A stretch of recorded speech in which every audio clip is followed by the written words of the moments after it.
weekly live stream, Get Resource, where we chat about everything to get resource back to yourself, source, and others. Welcome, welcome, welcome. You might notice what's going on here. A little chicken here, a little stop sign, a little vest. It ties to our monthly theme that we're rolling with and really expanding, exploring in our Facebook group. But before we get to that, we always like to check in. What's alive in you, Summer? Playfulness. Hmm. Playfulness is alive in me today. What about you? Oh, see the mirror. What's alive in me is this spaciousness, relaxation, and an eager anticipation of how the day is going to roll out because of the spaciousness to allow it to just unfold. I'm really excited about that. Yeah. It's a little hard to take you seriously, actually. Yeah, it is what it is, right? Yeah. But yeah, like what's going on with this, right? Like, we talk about our theme is the masks we wear in relationships. And so this is my mask that I wear, which is the runaway chicken. I named it. Yes. My mask is the runaway chicken. And really, it's a name for my avoider, the avoider part in me that tends to run away when confrontation happens or I think conflict's going to happen or disharmony. I don't want to explore that or have those tough conversations. So this is what happens. And what about you? What's going on there? What do you got going on Oh, there? well, when you run away, I desperately need my stop sign. How do I get that in this here? Because I'm anxious. I want to stop you from, crossing the road, getting hit by the bus, that kind of thing. Right. And the more I put the stop sign in front of your face, the faster your little chicken legs run, right? Yeah. The more I want to run, right? Like the more you push, the more I want to push back. The more you pull, the more I want to pull back, right? This kind of push-pull dynamic. And it really speaks to that common relational pattern, right? If you were to put clinical terms to it, the anxious attachment and avoidant attachment in a relationship. Yep. It's Like typical. it plays out in ours, It does. doesn't It it? does. Not so Yeah. extreme anymore. It tends to die down Mhm. over time as people, at first or in my first relationships, like when the controller took over, I'd just be pushed out of the way and Mm. I wouldn't know what's happening. Awareness played a big piece in that. The saboteur assessments, or IFS, they kind of play Mm. Shazad's Shameen's work, and also Mm. the who does IFS again? Who Yeah, originated that? Richard Swartz. Swartz.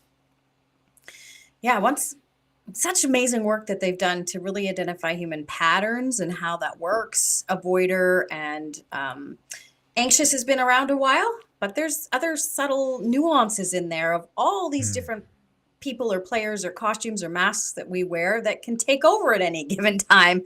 And when they take Mm. over, sometimes we don't know they've taken over. We just feel different. Or I used to just think, okay, well, I'm just Mm. feeling different and I'm justified in being angry. Or now I'm more aware of, okay, wait a sec.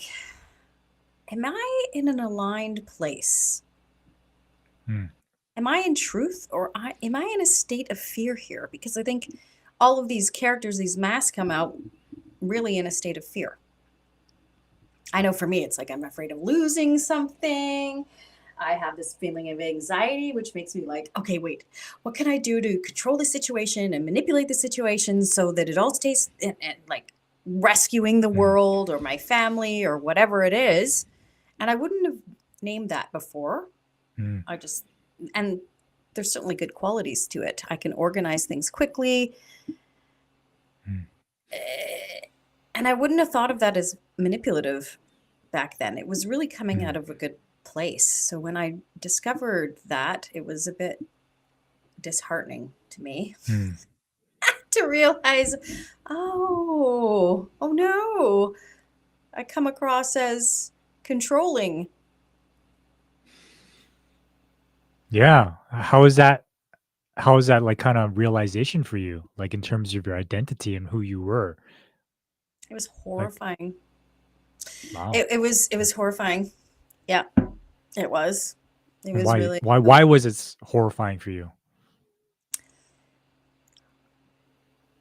because my intentions were um, really very inane, like very what would you call them? Positive, to be Mm, supportive, to be helpful, and sometimes, people pleasers or controllers. Oh, let me get this for you. Can I do this for you? How about I do this too? Then they can kind of take away other people's sovereignty without realizing they're doing it, and they just want to be helpful. And if you see someone jumping off a bridge and then you pull down your hand and rescue them, you think it's a great thing. yeah, it's kind of like that realization of like, wait a minute, I thought my intentions were good. Like I wanted to be of support, but the way they received it was the exact opposite of it, like Yeah, disempowering, interfering and disempowering. mm, Exactly. Yeah, which and create it's the opposite actually, effect that you wanted, which is oh my God, it's so to be of opposite. support. Mm, Yeah. Sort of like myself, like avoiding the problem, but then the problem just becomes bigger. Yeah, it does the exact opposite of what you think it's doing. Hmm. Mm, Yeah. mm, So how do you, and this is how our dynamic is mm. played out, right? There's a few times that you run away and I go, "Oh, bye, Mr. Chicken. Have a nice trip across the road." And the less anxious I am and I'm like, "I don't need my stop sign today." You're going to like, Yeah, "Wait a yeah, minute." because if I leave or my default is to check out, shut down, leave the space. It's because I found comfort in knowing how to take care of myself by myself, right? Oh. It wasn't safe for me to be with other people in those spaces, so I created a strategy, right? Like all of these are just protection strategies, to help me get through childhood.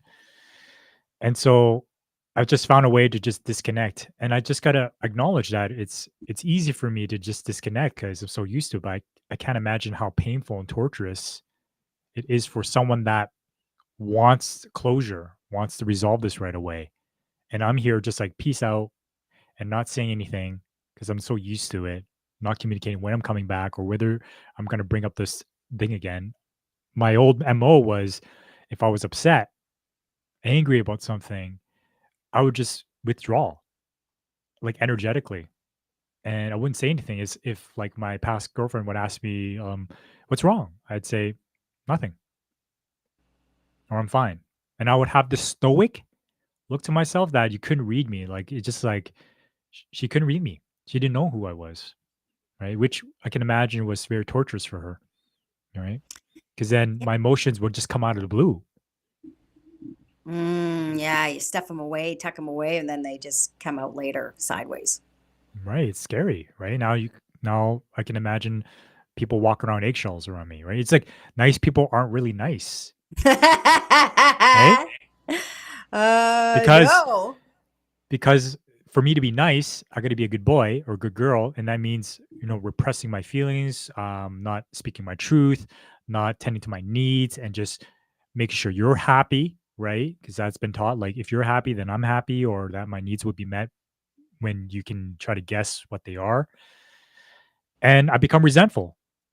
And so nice people are nice because they're resentful of the results, and so they take it out by being passive aggressive, by blowing out like right out of the blue, by saying passive aggressive marks, giving attitude, sarcasm, little jabs here and there. It's like, what is going on? And you ask, and they're like, nope, things are all good. Really? Wow. That ain't so nice. No. And it might seem like it's out of the blue, but if you really observe, you can see, people Mm, tend to overgive.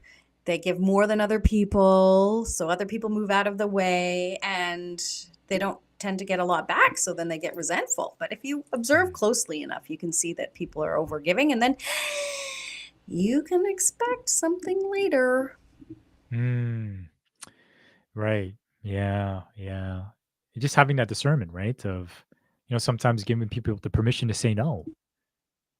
Ugh. Or, hey, it's okay to just say, get back to me. Or I had to kind of do that for myself, right? When you ask me if I want to do this or do this, like my default reaction is just to say yes and just go along. And then all of a sudden realize, wait a minute, I didn't want to do that. And I get mad. And then Yeah. what's funny that is that you think I'm mad at you. Yes, initially I'm mad at you, right? For making me do this thing. But actually, when I just sit with it, I'm mad at myself. And that's even more potent. I'm like, fuck, why did I do that to myself? I'm more annoyed about myself that I'm projecting onto you. It's because it's so easy on the surface to be like, yeah, this person, right? Like me saying yes to someone when I wanted to say no, and then I get mad at that person, right? That explains my whole life. You know what? I like yeses. Yeses are great. It means life is going perfectly, is exactly aligned to what I think it is or should be. So if everyone says yes to me, then I feel great until I don't and people get mad at me. And I'm like, what the hell is going on here? And Oh man. so when people do that, I don't have an accurate mirror. And it was torturous. It fills me with anxiety. And then I realized, wait a sec. Sometimes it feels like you're gonna die. Mm, And then I realized, wait a minute. If I breathe, if I can take a moment instead of reaching for others to ease my anxiety, like, oh my God, where are all the humans? Help, help. And I breathe into my own body sensations. I take a moment. This is where panic attacks come from. It's anxiety. It's like, okay, what's going to happen to me? mm, And we don't realize that if we breathe, the energy just moves and mm, dissipates. And what we're thinking doesn't actually come to pass. There's always some kind of thought in there of what's happening. Someone's leaving me. I'm not going to be okay. I'm yeah. not lovable. I'm not worthy. I'm something. And that's where all the thoughts go round and round in our head. And if we are able to learn how to me breathe, sometimes I had to like rock myself. I'm okay. I'm okay. I'm okay. Mhm, Just like I would have been as a little baby. Then I realized, oh, I am okay. My world isn't falling apart. I don't have to grasp for someone else. And then you can testify when I pull my energy back and I'm okay inside myself. I'm no longer this empty bucket. You don't really feel a need to run away anymore, do you? no, it's an energetic shift for sure. Like there's in this feeling of pressure, like trying to chase a wild horse, right? Like the horse is gonna just keep running away. Um, so definitely, like I remember that shift that you did at your old place where I was mad about something, and my default is, "Okay, I'm out of here. I'm leaving." And I was at the door, and I saw you down the hall, and you just looked at me and just walked, and that glitched me out. Like you walked away, right? And so you weren't chasing me. And so I'm like, wait a minute, because my default reaction is when someone chases me, then run further away from that, right? Because I want space. I want space to get clear. But then when you walked away to give me that space, then there's a point in me that just wanted to stay because then I felt safe to be in this space, right? It's like this idea of like when you mention panic attacks, like one thing that came through for me is like this culture of like needing to label and fix things as if like, I'm broken. There's something wrong with me, right? And so then I don't look at the root source of it, right? Just like the masks that I wear, how about taking a look at why I wear that mask, right? Instead of like, we're not talking about destroying that mask and we're in that mask and just be real. What does that mean, anyways, right? To be real, right? Because that people pleaser in me, well, that's me. That avoider in me, that's me too. That controller in me, yeah, that's me as well, right? So it's just becoming aware of like who's driving the bus, what mask am I wearing?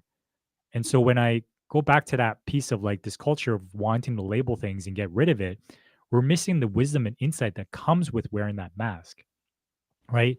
This idea that, if I can feel it, I can find it. If I can just be with it, I can follow the energetic trail. And it's amazing because now I'm no longer blended with it, right? I love this analogy of like no longer being a fruit smoothie. Like I can't tell, everything's just blended. Can I just be a fruit salad and then notice all the different items, the different parts that are in this show, right? In this movie that's playing out within my system that's being projected out. Because then if I'm not aware, then what happens? I become what we call an NPC. Do you know what an NPC is? I really didn't know what that was until a couple of years ago. Mm, yeah. Yeah, I'm a gamer, and when you're playing RPG games, role playing games, and there's characters in the environment, these are characters that are programmed to do one thing, and they keep doing that one thing over and over again. They're what stands called non-playable characters. And you might notice when you walk around the world, you might notice some NPCs around. We call them extras in their own movie. So are you a non-playable character in your own video game, in your own movie? Are you not the own movie star in your own movie, or are you an extra in your own movie? And so when I'm not aware of the mask that I'm wearing, who's driving the bus, I'm an NPC. Yeah, automated unconscious patterns running over and over and over again and looping. That's why Mm, people get married 2, 3, 4, 5 times, or they have the same relationship and the same experience with a different person. The mm, energetic pattern, the attraction of what they need to experience in their life to become what I would consider a more whole person, a more divinely, explicitly guided person, to mm, learn those lessons. Like you said, the projections, I loved how you said that. If I mm, don't know all the different parts of me, and I'm supposed to be only one part, and this is the biggest thing, people used to talk to themselves and they talked to all these different parts. They used to throw them in the loony bin and give them drugs. Well, actually, yeah.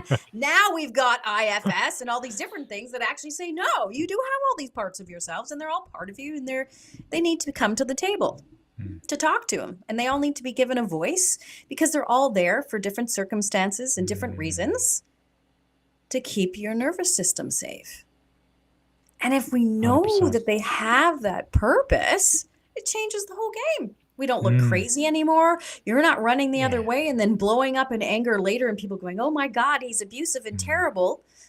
It's like, oh no, this is keeping me safe. What can I do then to reassure this part of me that I actually don't need to be running away like a little chicken? I can mm, stay put. Or you also have this part, and this is funny because we just came up with this the other day, the hyperachiever in you. I said, oh, my mm. little runaway chicken is becoming a fried chicken. Yeah. Fried isn't like burnt out, Burnt working out. too much. Yeah, working too much, right? Oh, yes. Hmm. Yeah, that's a great point. Like becoming resourced, right? Like I like to use the term becoming a self-led man, in the work that I do. Am I am I carving my own path? Am I beating my own drum, right? And this idea of know thyself. And when I can look into that, all these parts of me, I start approaching it as a rescue mission to eat my shadow in a way, to make it part of me, rather to banish it, rather for it to be a witch hunt to get rid of. Right? There's a lot of like, if I'm wrong, if I'm classified as this is a wrong part of me, what's going to happen? I would want to kill it off. I would want to hide it. I would want to suppress it. Right? And then what happens? Well, that begins to fester, right? Because I'm not addressing it, just like still water, or I'm leaving things unattended. That becomes a monster that runs in the background, right? No longer hiding underneath the bed, but that can come out when someone says something that triggers me or someone cuts me off. I love using that example, right?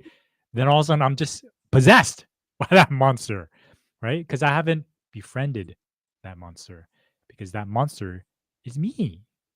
Yeah. That's what happens. Kids, when they're afraid of monsters under their bed, they're actually starting to take parts of Oh. themselves out and tuck them under their bed because they know that those things don't do well when mommy doesn't like them. Oh, don't Mm-hmm. say that. Oh, don't cry. Oh, behave properly. Ooh. I used to be Yeah. terrified of some stuff under my bed. Right. And so what do you say to like people putting labels on like ghosts or demons or like reptilians or things that they're running away from, like Yeah, monsters. right? Fearful things. It's interesting because, like you said, projection, right? When we have a fear based thought, it projects outside of ourselves. And because something outside of ourselves is actually really disempowering. Mm, The demons, the ghosts, the whatever, there could be other energetic forms, of course. But when we put a negative label on them, whether that's another person we dislike, whether that's a ghost, a demon, a shadow, or whatever, it becomes what we think it is mm, because of the energy we're projecting, not because it's actually that thing. It's responding to us. And as soon as we know that all energy, again, it goes back to Einstein. I love Einstein. All energy cannot be created or destroyed. Doesn't matter if it's a negative or positive one or what you think is good or dark or light or any of those things. Energy's energy. mm. It cannot be created. It cannot be destroyed, only transformed. Wow. That's such a paradigm shift, Isn't it? right? Like Because we're trying to create, everything will be fine. Some of the spiritual bypassing. I'm only going to pay attention to the light. Well, you know what? When something gets in the way of light, like my hand in front of this light, it casts a shadow. It's the nature of light to do that. So as soon as, like you say, we say, hello, Mr. Monster, or they come in dreams, right? Dreams. The shadow of us that's chasing us. Some people wake up and they have recurring dreams where something's chasing them. Best way, instead of like the runaway chicken. Someone chases after you, the runaway chicken or the wild horse keeps on running. If you run away, that monster is going to keep chasing you until you turn around and say, hey, hi, curious, why are you chasing me? Who are you? And then it's a yeah, whole different thing after that. We realize it is a part of ourselves. Even those ghosts, those demons, those whatever, they're there as a reflection of mm, something in ourselves, or they wouldn't show up. They just yeah. wouldn't be there. It is a terrifying thought of someone to think about, like approaching a ghost or approaching a demon or approaching that shadow figure in their dream. Because yeah, the default reaction is to run away, right? To hide. Yeah, it's a I've radical had perspective. clients. It is. I mean, I've had clients that say, I think they're like we're in an old house. I think there's a spirit here. Well, the spirits are just like people without bodies. So if you ask them, hey, what's going on? You can feel into the energy. It just shifts. It transforms on its own. It's every energy that comes up, every trigger, Mm, every highly charged moment is an energy that's asking to be transformed by your non-judgment, by you centering yourself. It's just like the cyclones, the tornadoes. If we are outside of ourselves looking for things, we get swept up and it feels like chaos. As soon as we breathe and we center ourselves, which a lot of people don't know how to do, and ground ourselves without looking outside for answers, it's still, it's calm. You can watch chaos move all the way around you without being fettered by anything. yeah, that's such a like as an avoider, as a runaway chicken here, like that's like life shattering to think about that because I've been trained to run away from my problems, run away from conflict, right? And I'm thinking like what resists persists. I learned that in a personal development somewhere, and I get it. Like if I'm avoiding that thing, it's still occupying my mind because I haven't made peace with it. I haven't met it, right? So this idea of like keep running away is like, well, it keeps following me. Like my shadow keeps Yeah, following right. me, right? Like it's this idea that wherever I go, there I am. So it doesn't matter if I move houses, move cities, or like date another person. Like if this doesn't change, right? How is the external going to change? Because it starts in here. It's a projection movie popped out to what I see. right? Yep. That's like me. Like the controller's like, I gotta control everything outside myself. And there's this tornado always going on because I'm trying to reach outside myself. As soon as I go inside myself, all of a sudden the tornado stops. Hmm. Oh, I don't have to try so hard. Now what am I gonna do? I don't know what I'm gonna do. If I don't have to do all that stuff, what am I supposed to be doing? Um, yeah, there's a lot of different places you can put your attention. Hmm. Like my family was very fractured. You know, my parents didn't speak to each other very often, and my brother was off on his own. So I was always trying to like pull the pieces of my family together. I wanted to be close. I wanted some kind of like connection, something. So I was always like reaching for that. Hmm. Yeah, I get that, eh? It makes so much sense because I'm not an anxious person, though I've realized there's a part of me that is. That is. So Yeah. like to say that on one thing now, I'm like, I'm actually anxious as well. Like where there's times where I want you to feel okay, right? Because if you're not okay, then I'm not okay. Yeah, it's true. So Or it does when we seem go like on a I'm trip, both. when we go on a trip, that's when your controller takes over because you organize the back of the Yeah, car and you don't want me to be any part of it. Mm. that's true. Yeah, yeah, yeah. That's my job. It's just the way it is. We agreed. Yeah. Oh Yeah. man. Yeah, there's a sense of control there, anxiety there that I want to control my environment. But hearing from you, it helps me get it. Like if you grew up in like in a family where they were disconnected and not present, not there, totally. Like it just makes sense to be able to grasp that need for connection, to be seen, right? To be heard. But for me, it's like my parents overbeared me. We're helicopter parents and like were critical and watched everything I did. And no wonder I wanted to be away from that. It's interesting. It makes so much sense, doesn't it? But when I'm in it, it's like I'm so close to it. It's like I can't read the label from inside the jar, right? I'm so close to my experience that it makes it so difficult to see. But then when Yep. I can see it, the dynamics that get created from who I become in response to my family environment and who I attract playing that same dynamic out makes so much sense. It does. And that's what I did too. I created an avoider because I was, if you're a controller, Mm. then you're a helicopter parent. I'm on the ground or in the air, whatever way you want to do it. Yeah, and that pressure is like, get away from me. Like I want independence. Yeah. I want to be trusted to do this. I remember like I had to get things right the first time. Then all of a sudden I'm like, why would I care to learn? I was so afraid to learn new things because I was afraid to fail. But failure is part of the process. But to have this expectation that I should get it right the first time, oh my God, it robbed me. It robbed my childhood, my 20s in a way, my 30s, because I was so lost in that of playing it safe, doing things that I already know and not Yeah. trying new things, right? Right. Yeah. Yeah. Because that, like, I just want to make mistakes. There's a part of me, that inner child of me, I just want to learn and make my own mistakes. Please, can you just give me that? Yeah. And then there's the parents and the moms and the single moms that are like, "Oh my God, just let me teach you what I know so you don't have to make those mistakes." And I Hmm. get it, but it's like, no, just pick them up when they realize they've made a mistake. Yeah. That is And okay let to them make a hear mistake. about their experience without judging them. Hmm. Yeah. Because But otherwise, guess what? How otherwise it they comes out? become NPCs. They just do what they're told and they do what you've done, and that's it. It's Well, they interesting. become a carbon copy of me too, right? Because Yeah, right. unconsciously, like I'm reacting based on how my mom and dad will react. Yeah, yeah, exactly. Yeah. What other things? Monsters, Well, NPCs. How do we know? right. Just becoming that awareness, right? Creating the awareness of like taking a saboteur assessment. That's a great Ah, that's assessment to great. start becoming aware. What are the active masks that I'm wearing? And you can find this on positiveintelligence.com. It's a key framework in the work that we do when we teach conscious communication by starting with, knowing who's driving the bus.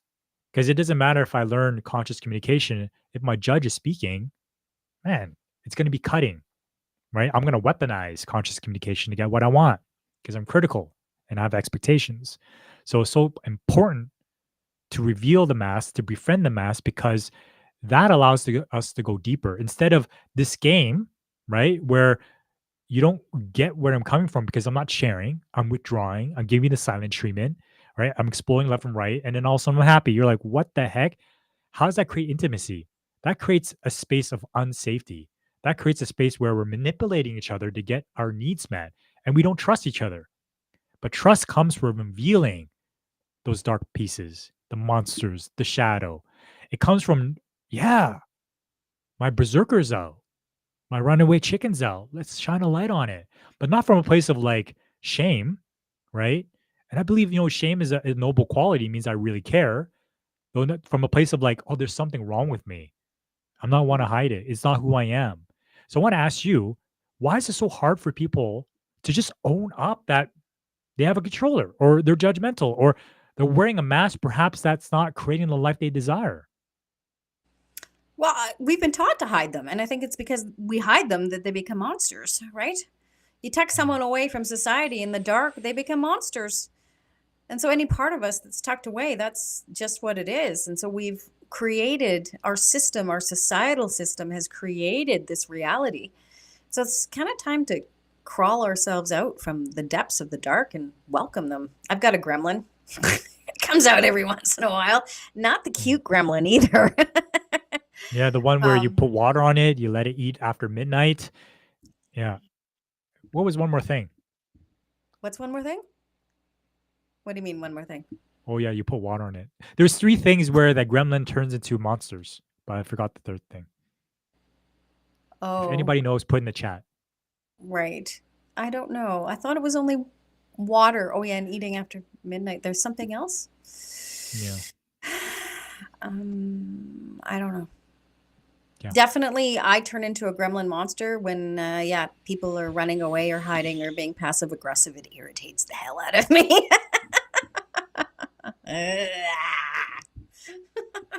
Mm. There was something else I was.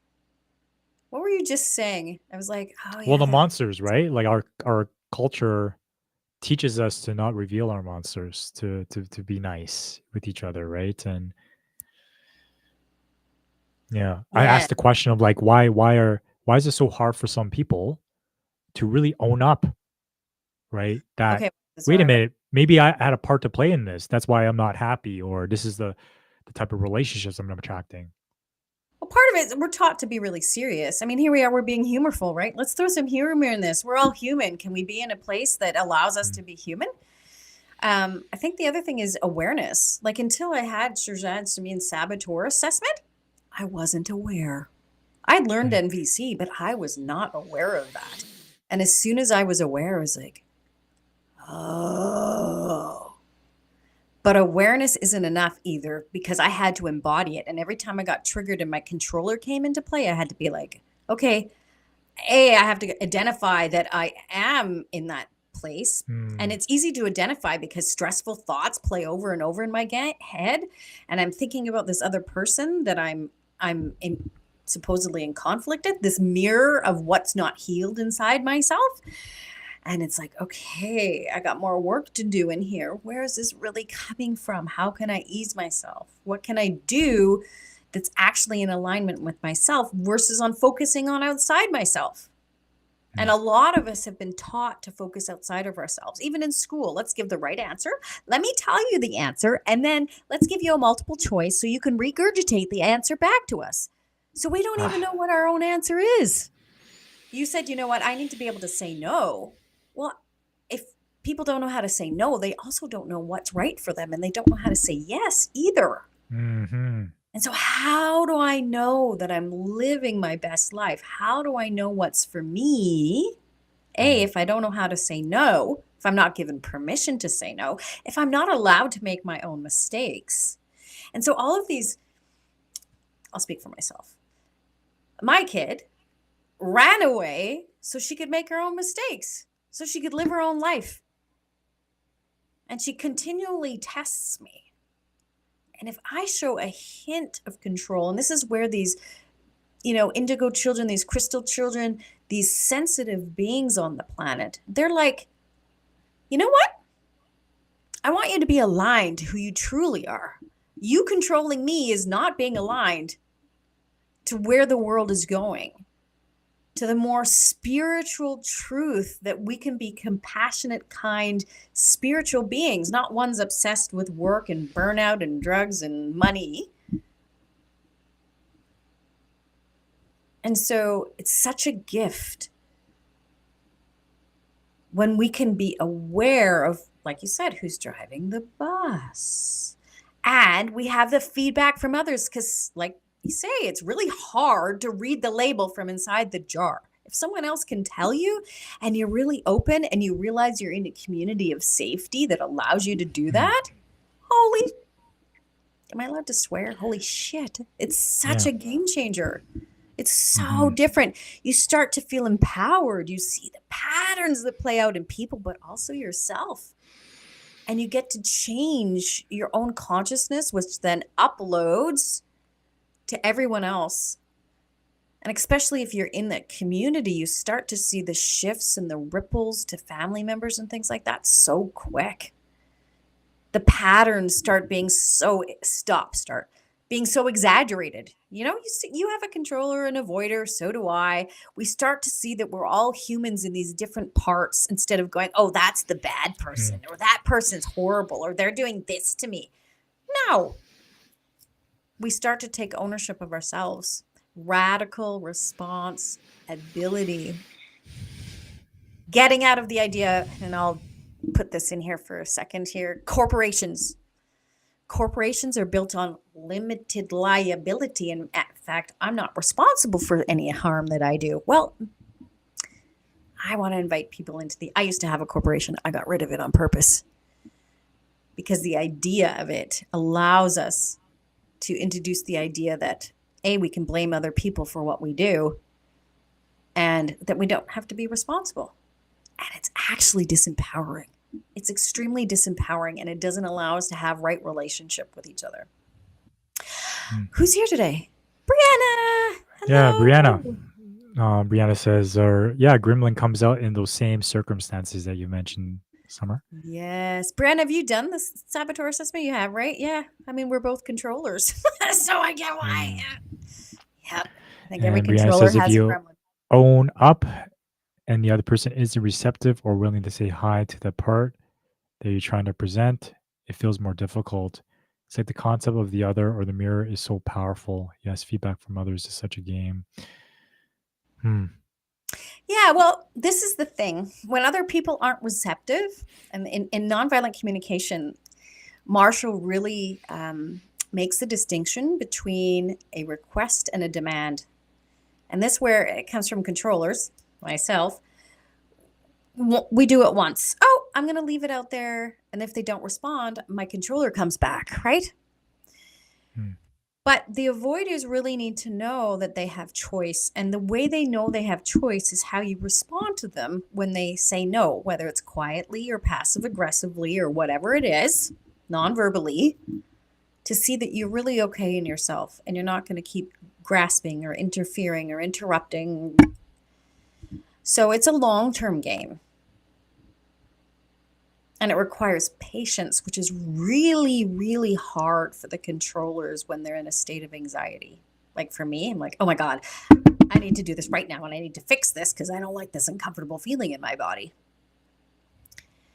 And when I'm stuck in that space, the first thing is observation and awareness. Oh my God, I can't, this thought keeps going on in my head.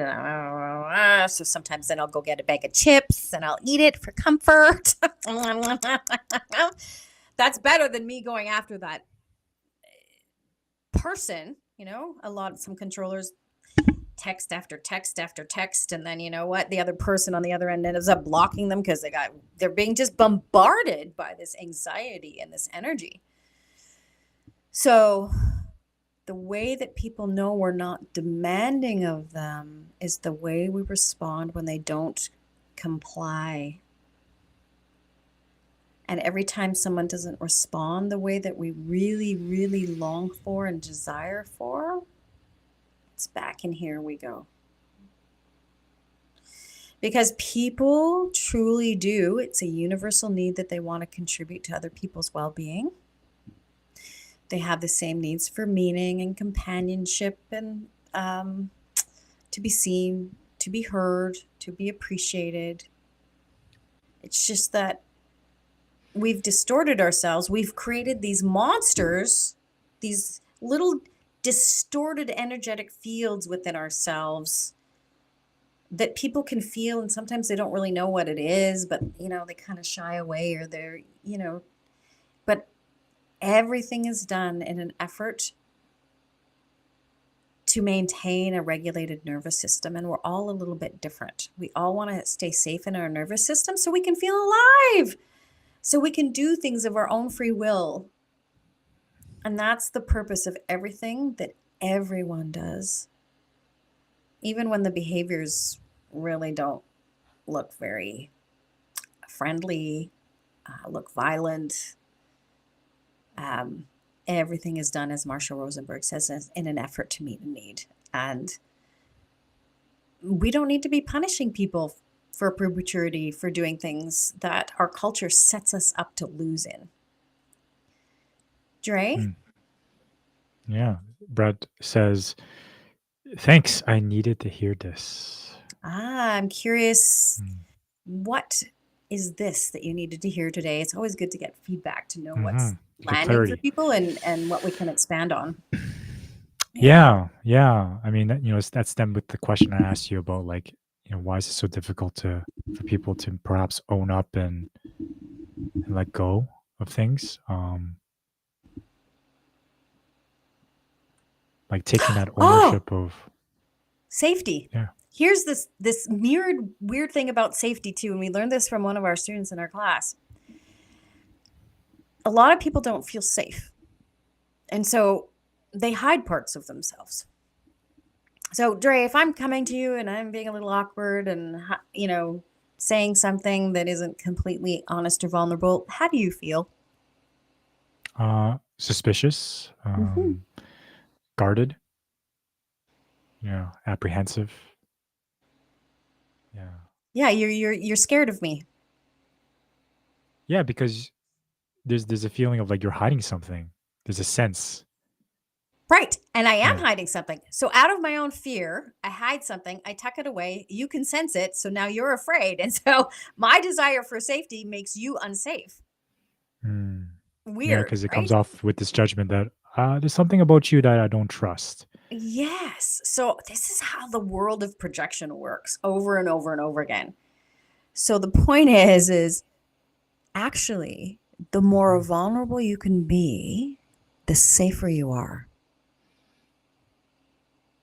And of course, you have to be a little bit discerning as to what company you're keeping. Um, a little Yeah. bit is true in that. But even, I've been on the streets. I remember we used to live in a house in Millwoods, and there was this drunk Can I say person. something about Oh, this too? oh, sure, go ahead. Yeah. No, Yeah. you can't. Yeah. Yeah. Yeah. I just want to say this piece before it kind of flows out of Sure. my Yeah. head. Yeah. Oh, Um, yeah, I wanted to speak to like this idea that I need to feel safe in order to be vulnerable. Right. yeah. I mean, if I look at my family system, I don't feel safe because if I, grew up, it was like if I shared something, they would criticize it or it didn't feel like I was heard or it was kind of twisted back to them. That was my story that was going on. And so I came in with this imprint of like, you know what? I got to feel safe at a house party in order to share like the real me. Right. And I typically Mm, felt comfort in one-on-one conversations away from the party because I can be really dropped in and dialed in. Right. hmm But then this now puts me in a position where I'm now waiting to feel safe. I'm now waiting for my environment to feel safe, to be open and authentic and to create trust rather than why not share that immediately? And what I realize is the more I work on myself where I can feel safe, my own system and my own nervous system, the more I know myself, the more I realize the parts and the times where I betrayed myself to get to a place of loving myself because I know what I want and who I am. I can then be vulnerable from the get go. Just like you were saying, yeah, actually, the opposite of being vulnerable creates safety. But then for me to get there is a journey. Yeah. Then realize where I can actually create safety for others by being real, but I first need to feel safe within myself. So if I go to my parents now, if I'm feel safe with my nervous system, meaning no matter how they respond or react, I'm good. Yeah. I can tell them about my life, what I'm doing with work. If they might not understand it, if they what I see is maybe not much feedback of wanting to care or ask questions about it, I can be okay with that because I accept where they're at. I'm here to share and I'm happy with what I'm doing. Right. And then in a way, I create more openings for me to get to know them and for them to get to know me, which I deeply yearn for because I'm creating a story where I don't feel safe around them because I don't trust them. So I'm not going to share, which then in turn doesn't allow me to deeply create this desire that I really want to get them know them and for them to get to know me because I stopped it from happening. Yeah. I admire how you're processing through that through our conversation. Yeah. Oh, I noticed Brad has something Yeah. there, a little more in depth Uh, there. oh, let Oh, me bring up the first one here as Brad clarified with the controller. He resonated with the controller, bombarding with text messages and getting caught up in the back and forth. yeah, the insane back and Oh, right. Ooh, yeah, I'm right. You're the right. We're bombarding. all right. Blah blah blah blah blah. Yeah. Get caught up in the details, right? Mhm. Yeah. When it's really this desire for our inner selves to be seen and felt and heard, and so we always think we want to, you know, we teach communication stuff, but also trauma stuff. We always think we want to communicate to the other person, but some people come to the class and they go, I thought this was about talking to others, but actually, it starts with being able to talk to ourselves Mm, first. What are the things we're feeling? So we'll have a what we call a primary feeling, and then we'll tell ourselves something about that.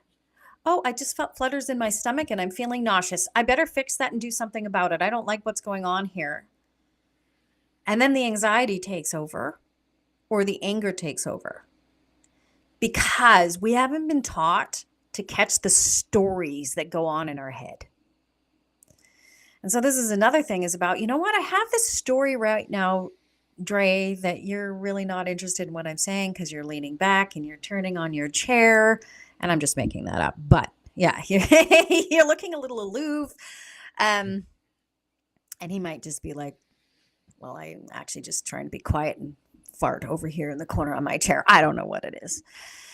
But there's a lot of stories that we make up that we assume are true about why the other person is behaving, why they're behaving. We might project our own reason for behaving that way, but often they're really off base.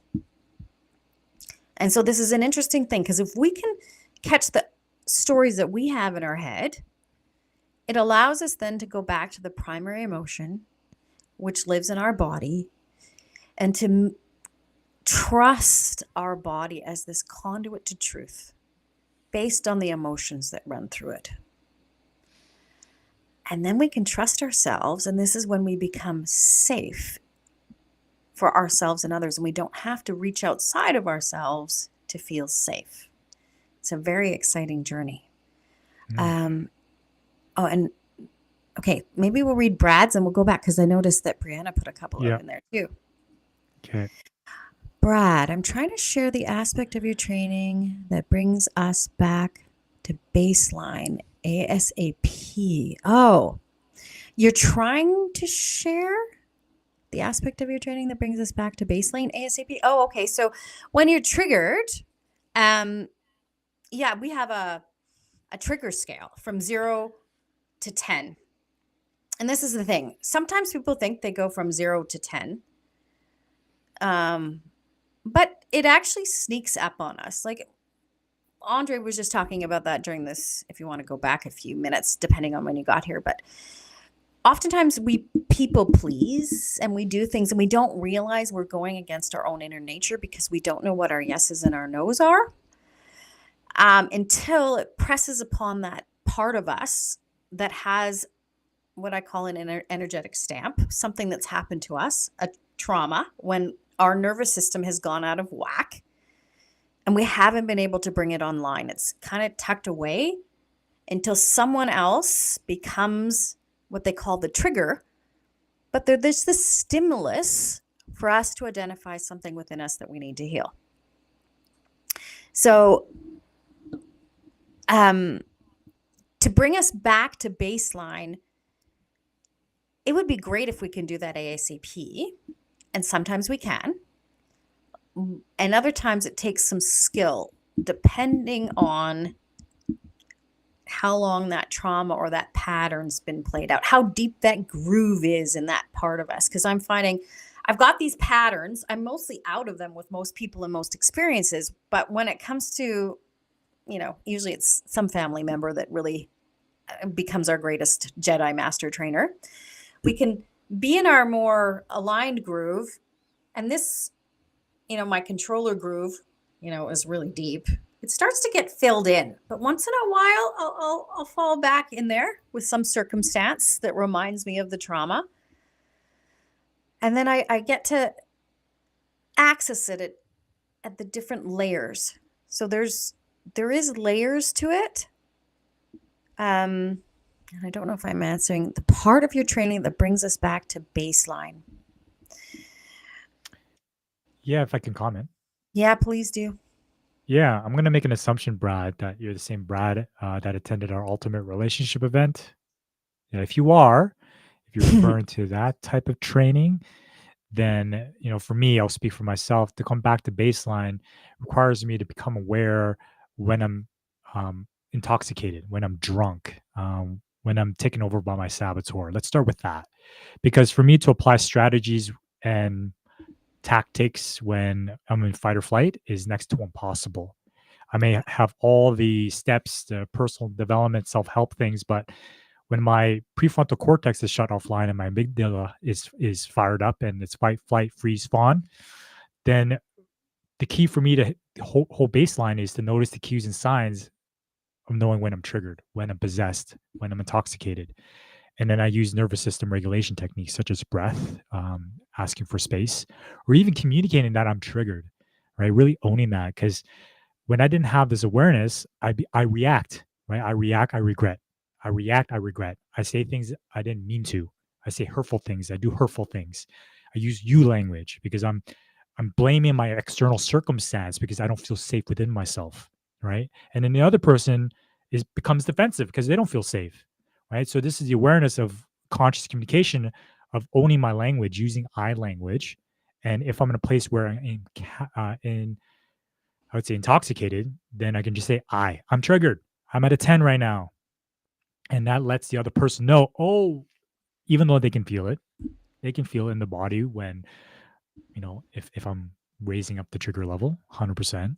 But if I'm just naming it, then I can start taming it, right? Then I can start going back to baseline, right? So whatever nervous system regulation techniques work best for you, meditation, breath work, going for a walk, working out, cold showers, but first noticing what happens. Well, what happens for me is my chest gets heavy, right? It's this anger that builds up, this irritation, annoyance, and eventually it moves upwards to my throat and into my head, and then all of a sudden I see red.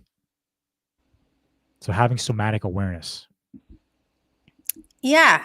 I mean, the other parts of that is, as partners develop skills, right? When Andre's at a 10, if I can center myself, it actually helps bring down his trigger faster.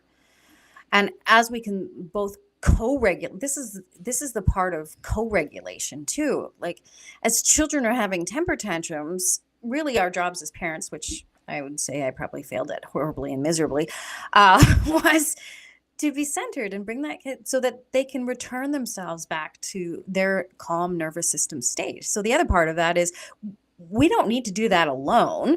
Recognizing, okay, it's actually human to be dysregulated. Our monsters do come out. That the whole Jekyll and Hyde story thing, that's another one of those things. It's like, well, it's not one or the other. There are steps and things that lead us to becoming Jekyll or Hyde. What are they?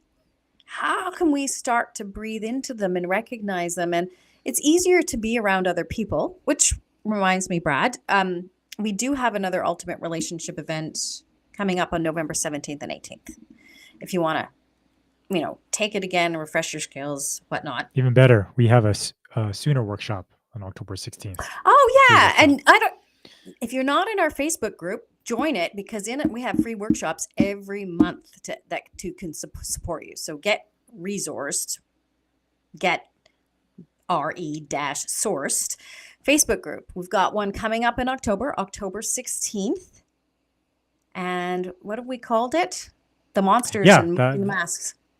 Yeah, the mask we wear in relationship, befriending our monsters. It's a free workshop, October 16th. It's a Thursday from 7 to 8:30 p.m. Mountain. When you're in our Facebook group, you'll get access to a registration link where you can join us live and participate in the exercises. Or if you're busy and you're not able to be present, you can watch us live as well in the Facebook group because we'll be streaming it there. And you can also check out the replay. Though essentially, we explore the masks we wear, like the saboteur mask, the parts that we hide, and basically learn how we can reveal it, put light on it. Where we've been trained to do the opposite, to hide it, right? But what happens when we hide it? The person feels it, and we're manipulating each other, right? Truth is not being revealed. We don't trust each other. So when we put light to it, we can then start being our authentic selves with each other, and this actually transforms conflict a lot quicker because we get to the root of it, and it actually deepens our connection intimacy, right? This helps us return to what's real because I think deep down, we just want to be real with each other in the relationship. That we're missing the mark because we're missing the tools and we're missing the awareness. So that's a free workshop. Come check it out. Yes. Looks like, wow, that went fast this time. Hey? Yeah. Yeah. And I know we got about 3 minutes or so left. I don't want to go back to some comments here. Yeah. Um, so let's Brianna go put in back a to few there. Brianna. So Brianna's like, so I'm really in the thick of learning about going into myself when another doesn't respond to me in the way that I really long for and desire. It also feels exhausting and lonely. Yeah. Brianna, I know you have a young one. I don't know if you're available on October 11th and 12th or 18th or Uh, 19th. What? October 11, 12. Oh, you're talking about the immersion. So this is something separate. Okay. Yeah, it is something separate. Um, yeah, we do the inside out immersions. So that's really how to get inside of ourselves to actually be present with ourselves, because the first person we really need to connect to is ourselves so we don't feel lonely. There is, of course, a real drive and desire. My life would be completely different if I didn't have Andre on my side. Like, we can either step into relationships that elevate us, that allow us and grow us to be more ourselves, or there's other ones too that drive us to be a little more in sync with ourselves. I'm friends with my ex-husband. We're great friends.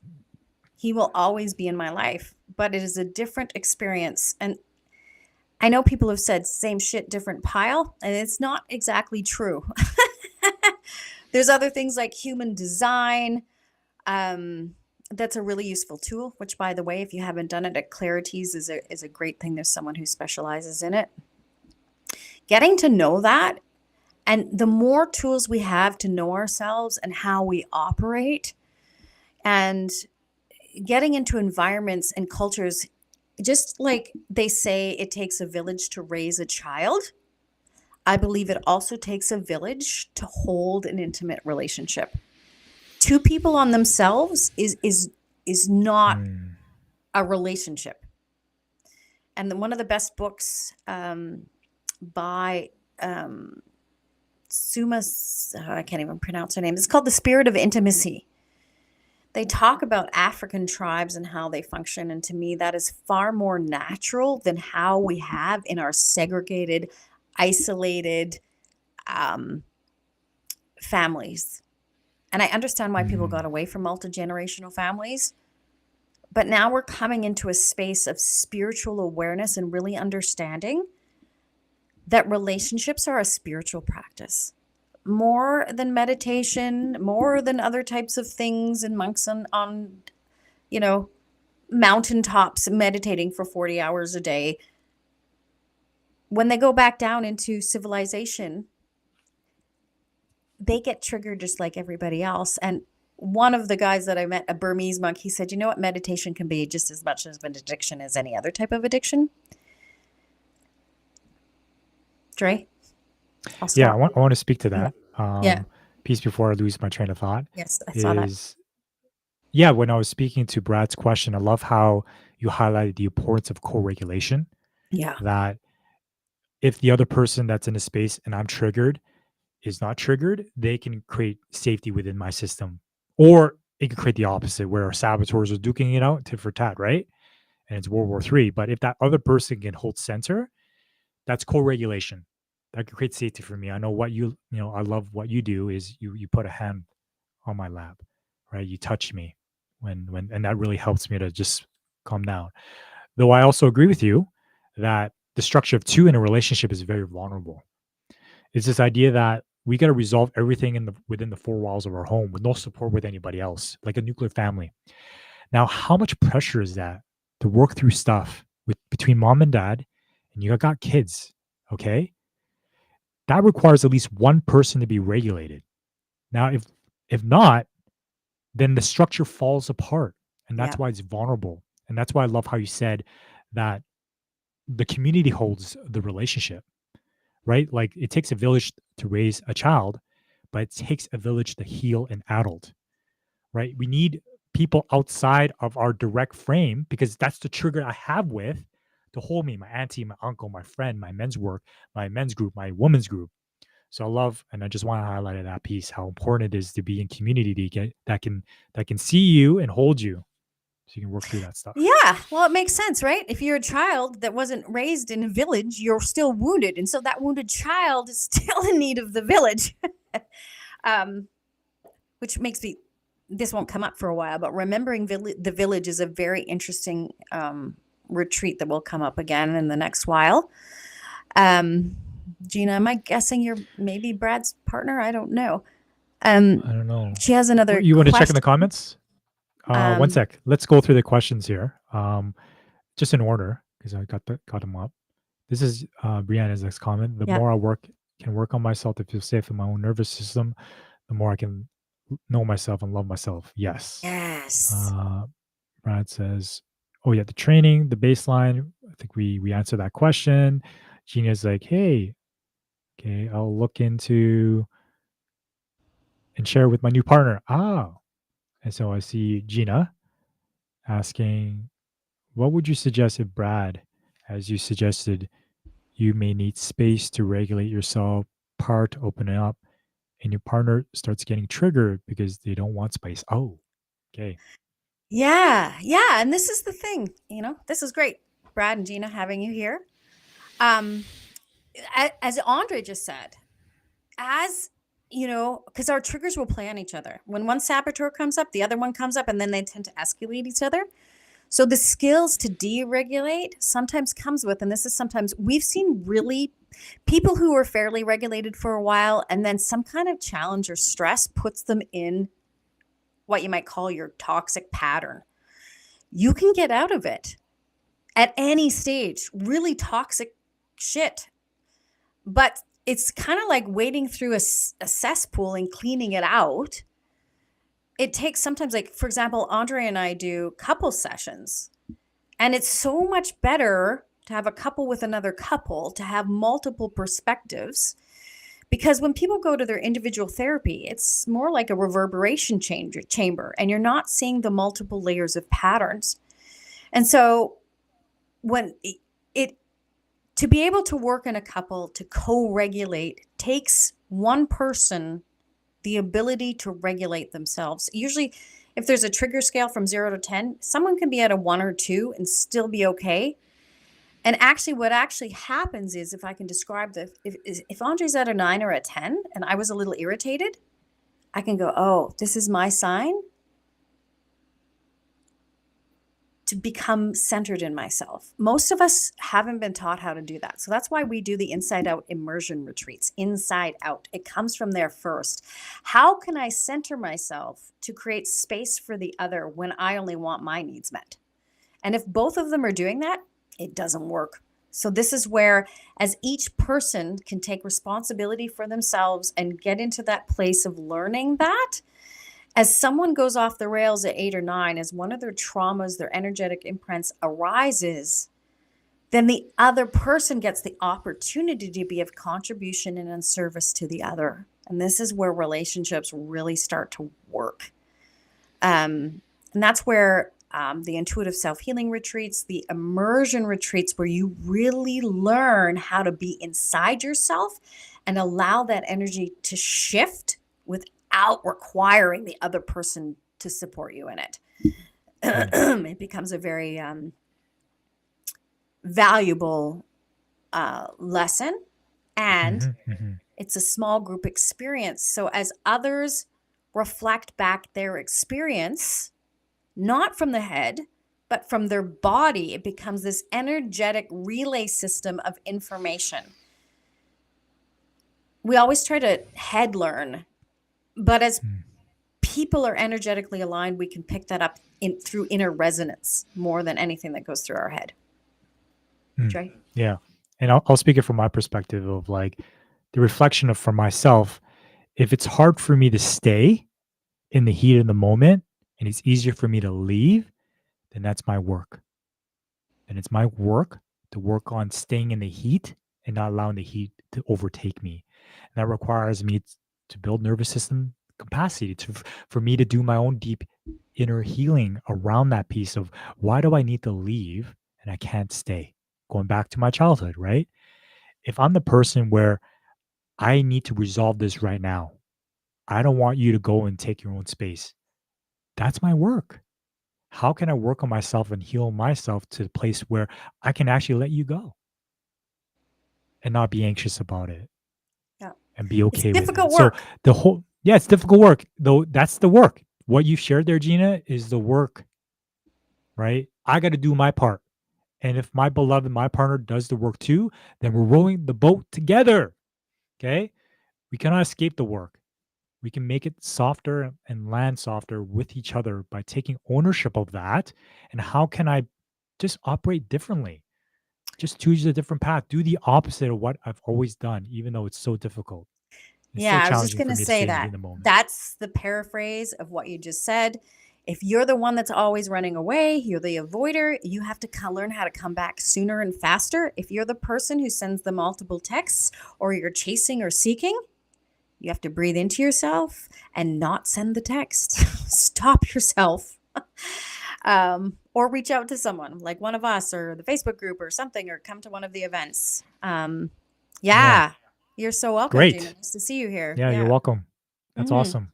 I really appreciate that. And it moves me to see partners jumping on here and just watching this together and asking questions and acknowledging each other as well in the Yeah, and it chat. makes it And so much so richer for us. So yes, thank you so yeah, much for here. it Yeah. gives so much life force. And thank you, Hmm. Brianna. Thank you, Brad, for being with us. Gina. Thank you to those going to watch the replay, comment on there as well. We're looking at the time. We're going to wrap up here, and we're just going to wrap up in terms of what's coming. Now, if you Can I haven't say been something part of first? our, yeah, go for it. I just want to acknowledge, just say hi, Brad, and it's nice to see you again. And I'm happy that Gina, you're here with him. Hmm, awesome. Yay! That'll be great. Okay, Yeah, sorry. cool. Finish it. Wrap it up for us, babe. Yeah. If you're not part of our Facebook group already, check out Get Resource for conscious co-creating relationships. This is a space where you might be wondering why. Why do I want to be part of the group? We offer free workshops available to our Facebook group only. That's a space where we can really cultivate that community, share our resources without the ads, right? Sometimes it's annoying scrolling through things and you got an ad. So this is our home base to share anything around. And we have monthly themes. Our theme for October is the masks we wear in relationship, coincide with our free workshop on Thursday, October 16th. It's an hour and a half. It's about the masks we wear, befriending our monsters. All the information's in the group. Okay. Also, coming down the pipeline, we have a level 2 course for our conscious communication program. It's our flagship program. That starts on Thursday, October 23rd for 9 weeks. More information in the group, just planting that seed. We also have a 2-day live ultimate relationship event, 2 days, 3 hours each, Monday, Tuesday on November 17th and 18th. This is designed for couples and individuals in relationships where they can learn the tools to start transforming conflict into bits of connection to resolve those long standing resentments, right? Before we risk divorce or having to waste time and money in therapy. Hey, not down on therapy. Some therapy works, but sometimes it's a crapshoot, right? You don't know if that therapist is going to work for you or not. Sometimes you see a therapist, you're like, no, this is not the person, right? But you would know that because there's no information or videos or things to connect with. You kind of have to throw like spaghetti in the wall to find one that is really great for you. And also, I know you have inside out immersions, so I want to create space for you, Summer, to share that. Yeah, for anyone that really wants to dive into how to dive into yourself to change those patterns, that's what Inside Out really is good at. Communication, as we tend to think of it, is verbal. A lot of our patterns are actually pre-verbal. They're when we're these spongy, energetic little beings as babies, and we're just picking up information from the field that has no verbal label. And English actually is a really poor